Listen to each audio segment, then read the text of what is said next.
Welcome to Kenton's videos. Enjoy the video. In this video, I will explain how to make beef bacon.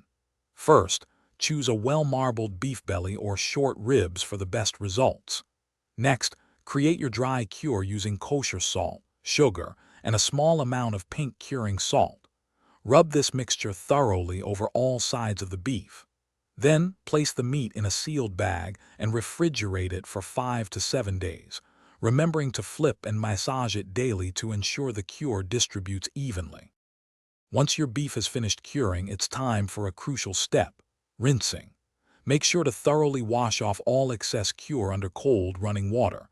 This prevents your bacon from being too salty. After rinsing, pat the beef completely dry with paper towels. Then place it on a wire rack, uncovered, in the refrigerator overnight. This drying period helps form a pellicle, a slightly tacky surface that allows smoke to better adhere to the meat, enhancing its flavor. Now for the smoking. Preheat your smoker to a low temperature, ideally between 200 and 225 degrees Fahrenheit. Smoke the beef until its internal temperature reaches 150 degrees Fahrenheit, which usually takes 3 to 6 hours depending on the size. Once smoked, cool the beef completely, preferably in the refrigerator for a full 24 hours. This chilling firms up the fat, making it much easier to slice very thinly, which is key for crispy beef bacon. Finally, it's time to cook and enjoy your homemade beef bacon.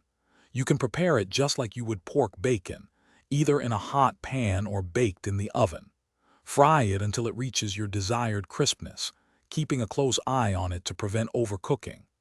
Beef bacon offers a wonderfully rich and savory beefy flavor that's distinct and delicious. Serve it alongside eggs in a sandwich, or simply enjoy it as a flavorful snack. Thanks for watching. Consider subscribing if we helped you.